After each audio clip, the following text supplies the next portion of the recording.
que les autres se démerdent. Et en 2004 et en 2006, je me suis dit, mais j'étais chef de l'année en 2004, chef de l'année en 2006, je me dis, mais qu'est-ce que je vais pouvoir faire pour les miens? Et je me souviens de ce reportage que j'avais eu la chance d'avoir sur France Télévisions, d'envoyé spécial, et énormément de gens m'ont écrit, qui venaient du même quartier que moi, qui avaient connu les mêmes galères, et ci et ça. Je me dis, mais qu'est-ce que je vais pouvoir faire? Et ça m'éveille tous les matins. Tous les matins, je dis bien, de se dire, eh bien, on vient du monde ouvrier, on vient de l'extraction sociale, modeste, mais on peut grandir. On peut être des hommes libres et indépendants. Et ça, ce sera le combat jusqu'à la fin de mes jours, parce que c'est pas encore vrai aujourd'hui. Tu vois, le fait que je sois d'une extraction sociale modeste, le fait que je suis à rentrer dans ce métier un peu par effraction, le fait que je puisse tenir un discours face à des gens, des fois, qui disent « Mais qui c'est ce mec il devrait avoir un torchon sur l'épaule et fermer sa gueule et nous raconter qu'une histoire de petits producteurs et ci et ça. » Et là, on l'aurait mis dans la case des chefs gentils, bienveillants et ci et ça. C'est pas ça que je voulais faire.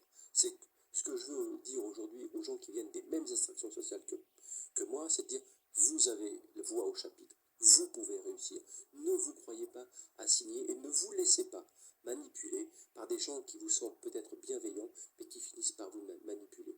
Et moi, cette notion d'aider les gens à devenir des hommes libres, à regarder au-dessus de la ligne d'horizon, d'être en condition physique pour se projeter, pour réussir dans la vie. La réussite, c'est pas simplement un épanouissement économique, c'est un épanouissement total.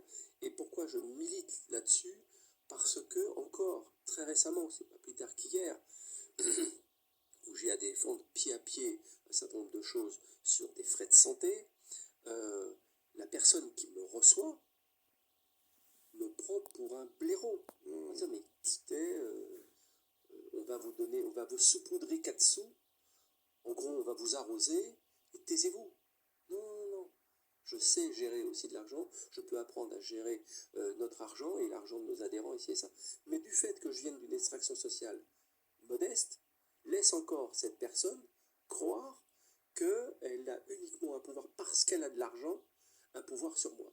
C'est non. Donc, il faut absolument que des gens qui, comme moi, viennent d'une extraction sociale, qu'on ait cette envie de la curiosité, de grandir, de pouvoir défendre pied à pied nos valeurs, sans attendre que ce soit un discours idéologiquement politique.